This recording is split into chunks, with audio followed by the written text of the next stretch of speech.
Good evening friend, welcome to my YouTube channel Kaushambi study point. आज हम लोग class 12th के प्रोज सेक्शन से सेकेंड चैप्टर लास्ट स्प्रिंग के समरी और इम्पॉर्टेंट क्वेश्चंस की बात करते हैं। जो लास्ट स्प्रिंग चैप्टर है, लास्ट स्प्रिंग, इसमें दो कहानियाँ आपको देखने को मिलती हैं। लास्ट स्प्रिंग, स्प्रिंग मीन्स आप जानते हैं बसंत होता, लेकिन यहाँ लास्ट मीन्स खो जाना। Spring means golden period of childhood, बचपन का जो सुनहरा अवसर होता है उसका खो जाना।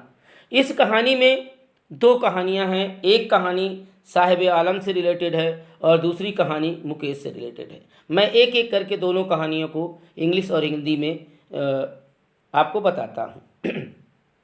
Sahib Alam is a rag pickers who with group of children doing the work of rag picking, and sometimes they search in the heap of garbage, coins, notes and many other things that can be useful for him. And the rag picking work was for the children another means, and for their parents it was for another means. For the children it was an opportunity to get special things that can be useful for them, and for parents it was a source of living. Once while wandering, Anis Jung, the writer of the story, met Sahib Alam and asked why he does not go to school. Then Sahib Alam told him that there is no school for him there, and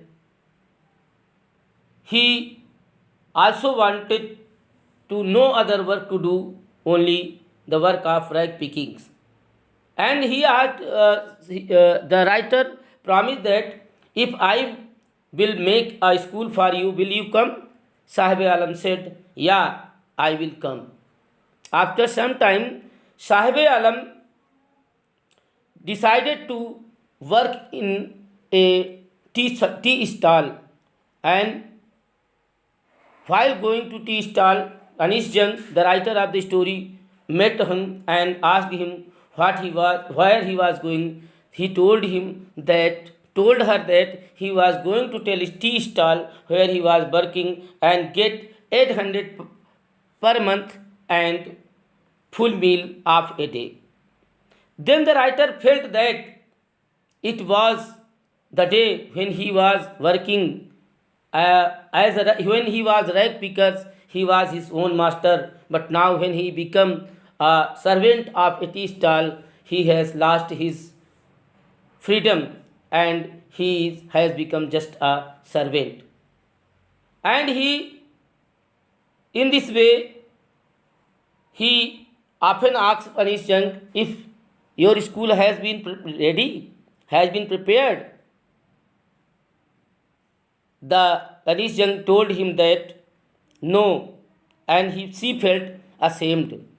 तो ये है first कहानी आपकी कि साहिब आलम नाम का लड़का है जिसका परिवार बांग्लादेश के ढाका से 1971 में सीमापुरी नई दिल्ली माइग्रेट करके आ गए थे, और यहाँ से इसलिए आए थे क्योंकि तूफ़ान के कारण उनकी पूरी बस्ती उजड़ गई थी, और यहाँ वो आकर के जो कचरे का ढेर होता था उसमें से रैग पिकिंग करते थे, कबाड़ बीनते थे, और कबाड़ में ढूंढते रहते थे। कभी अच्छी चीज़ें, सिक्के मिल जाते थे, 10 रुपए की नोट मिल जाती थी, कुछ फटे पुराने कपड़े, टी शर्ट या जूते मिल जाते थे, उनका उपयोग करते थे।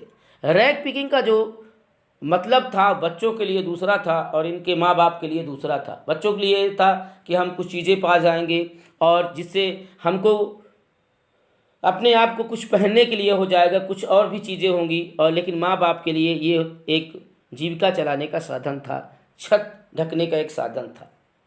एक दिन अनीस जंग को साहिब आलम मिलता है, और जब ये कबाड़ बिन रहा था तो अनीस जंग देखती हैं और पूछती हैं कि तुम इस तरह नंगे पैर क्यों हो? तो बताते हैं कि मेरे पास जूते ही नहीं हैं। फिर वो पूछती हैं कि आप स्कूल क्यों नहीं जाते? तो उन्होंने कहा कि हमारे लिए कोई स्कूल ही नहीं है। और ये पूछता है अनीस जंग से कि क्या आपका कोई स्कूल है? तो अनीस जंग कहती हैं ठीक है, हम अगर स्कूल बनवा देंगे तो क्या तुम जाओगे? तो कहता है ठीक है। कुछ समय के बाद जब पुनः अनीस जंग उधर से जाती हैं तो ये एक चाय की दुकान में काम करने लगता है और दूध का डब्बा लेकर के अपनी दुकान की तरफ जा रहा था। तभी इनसे मुलाकात हो जाती है राइटर से, और राइटर जब इस साहिब आलम को देखती हैं तो इनको एहसास होता है कि जब ये बच्चा कबाड़ बिन रहा था तब इसकी कंडीशन कैसी थी, तब ये अपने आप का मालिक था, लेकिन आज ये दूसरे के घर में नौकरी करके, दूसरे की दुकान में नौकरी करके इसने अपनी आज़ादी, अपने मालिक होने का अधिकार खो दिया है। तो ये कहानी ये बताती है कि किस तरह से गरीब लोग अपनी कंडीशन को ही अपना भाग्य मान लेते हैं, अपनी बुरी स्थिति को ही अपना भाग्य मान लेते हैं। क्लियर? तो ये रही आपकी फर्स्ट स्टोरी। अब हम लोग बात करते हैं सेकेंड स्टोरी की। In the second story the main character is Mukesh. The whole story, second part of story related to Mukesh.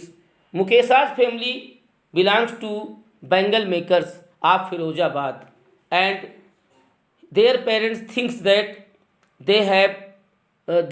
thought that they have done a lot of things for their children because they had given them a special profession and a roof to live in.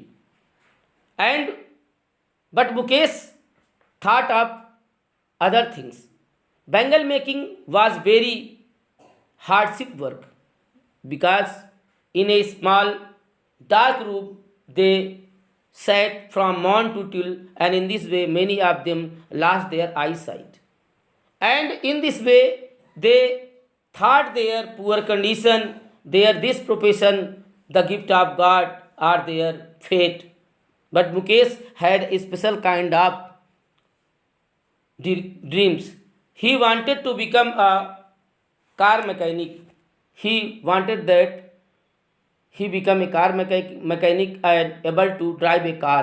And because when many cars were entered in his town, he was attracted to them. But by the circumstances, his desire, his childhood turned into a child labor, and they are abandoned, they are taken away, they have lost the good opportunity of schooling and getting education. तो ये कहानी मुकेश की है। मुकेश का परिवार फिरोजाबाद के एक चूड़ी बनाने के परिवार से बिलोंग करता है, और उसके परिवार के जो पूर्वज हैं वो ये सोचते हैं कि हमने अपने बच्चों को चूड़ी बनाने का जो व्यवसाय दे दिया है, ये बड़ी बात है कि हमने इनको रहने के लिए छत दी और चूड़ी बनाने का व्यवसाय दिया। कुल मिलाकर के ये अपनी इस व्यवसाय को ही अपना भाग समझते थे। सच्चाई ये थी, चूड़ी बनाने के व्यवसाय एक अंधेरे कमरे में बैठ करके सुबह से शाम तक चूड़ियाँ बनाते बनाते न जाने कितने वर्कर ऐसे होते थे जिनकी आंखों की ज्योति चली जाती थी। लेकिन इन्हीं बीच में मुकेश नाम का एक लड़का था जिसके सपने कुछ और थे। वो अपने कस्बे में अक्सर गाड़ियों को आते जाते हुए देखता था, कार्स आती जाती थी, उनको देख करके आकर्षित होता था और उसका सपना था कि मैं कार मैकेनिक बनूं और एक दिन कार चलाऊं। लेकिन इस तरह से ये चाहे मुकेश रहा हो, चाहे वो साहिब आलम रहा हो, ये लोग चाइल्ड लेबर का शिकार हो जाते हैं, और इनकी जो पढ़ने लिखने की उम्र होती है, जो बचपन की खुशियों को पाने की उम्र होती है, खेल खेलना, अच्छी किताबों को पढ़ना, अच्छे खेल के समान होना, इन सारी चीज़ों से वंचित रह जाते हैं। इसीलिए इस लेसन का नाम रखा गया है द लास्ट स्प्रिंग, बसंत का खो जाना। अर्थात बचपन के सुनहरे अवसर, जिस दौर में बच्चों को खिलौनों से खेलने का दौर होता है, किताबें पढ़ने का दौर होता है, विद्यालय में जाने का दौर होता है, शिक्षा ग्रहण करने का दौर होता है, उस उम्र में, उस दौर में ये बच्चे चाइल्ड लेबर का शिकार हो जाते हैं। तो यही है इस लेसन की जो समरी थी वो मैंने आपको बता दी। अब हम लोग बात करते हैं इस लेसन के इम्पॉर्टेंट क्वेश्चन की। पहला क्वेश्चन इसका है, व्हाई डिड अनीस जंग में, क्वेश्चन तो सारे हैं लेकिन इनमें कितने क्वेश्चन इंपॉर्टेंट हैं उनकी बात करेंगे। Why did Anees Jung ask Saheb about the school, what was its impact on Saheb. Anees Jung ने साहेब से स्कूल के बारे में क्यों पूछा और इसका साहेब पर क्या प्रभाव पड़ा। इसका साहेब पर क्या प्रभाव पड़ता है, ये क्वेश्चन पहला वाला है। क्लियर। इसके बाद हम दूसरा क्वेश्चन देखते हैं। ये सेकेंड क्वेश्चन है, why did Saheb and other rag pickers not bear chappals, what excuse did they give for it. ये क्वेश्चन, साहेब और दूसरे कूड़ा बीनने वाले बच्चे चप्पल क्यों नहीं पहनते थे, उसका कारण क्यों बताते थे, क्योंकि गरीबी थी। ये कोई बहुत अच्छा क्वेश्चन नहीं है। फिर देखते हैं और आगे जो हो गए। How many rag pickers used to live in Seemapuri Delhi, how did they settle there. ये क्वेश्चन इंपॉर्टेंट है। तीसरा क्वेश्चन आप लोग इंपॉर्टेंट पे रख लीजिएगा, ये आपका तीसरा इंपॉर्टेंट है। अगला है, what was the meaning of rag garbage for children, what did they find out. अभी मैंने स्टोरी इसमें बताया कि what was the meaning of garbage for the children. बच्चों के लिए गार्बेज का मतलब होता है कूड़ा, कूड़ा करकट क्या था। तो for the children garbage means the special kind of offers that where they could get golds means 10 rupee note, 1 rupee coins, silver coins and some t-shirts and etc. बहुत सारी चीज़ें जिनके जीवन में काम आ सकती है, फटे जूते, टी शर्ट, कपड़े, शर्ट, ये सारी चीज़ें। तो ये क्वेश्चन भी इंपॉर्टेंट है, आपका तीसरा हो गया, चौथा हो गया। इसके बाद हम लोग बात करते हैं नेक्स्ट क्वेश्चन की, फिफ्थ नंबर की। फिफ्थ नंबर क्वेश्चन कह रहा है, why did Saheb join the job at milk booth, what was he paid for service. Important question है। ही साहेब ने मिल्क शॉप क्यों ज्वाइन किया था, क्योंकि he was ready to face the challenges of his family problem and he was ready to carry on the expenses of his family। ठीक है, वो अपने परिवार का भरण पोषण करने के लिए तैयार हो गया था। In other word you can say that he became the victim of child labour. दूसरे शब्दों में कहें तो वो बाल मजदूरी का शिकार हो गया। तो ये question important. Fifth number, who was Mukesh. Important question. Where did he belong and what was his ambition. ये क्वेश्चन भी इंपॉर्टेंट है, देख लीजिएगा। Why did Mukesh volunteer to take the narrator home, who were there in home। ये question मेरी नज़र में बहुत इंपॉर्टेंट नहीं है, आप तैयार कर सकते हैं। नेक्स्ट क्वेश्चन देखते हैं 8 नंबर। 8 नंबर क्वेश्चन है, it is his karma his destiny who said this and why. Very important question. उन्होंने कहा ये हमारा भाग्य है, और ये बात किसने कहा था। क्लियर, इसको देखिएगा। नेक्स्ट क्वेश्चन है, what does bangle symbolise. Very important question. What does bangle symbolise. चूड़ियाँ किसका प्रतीक थी।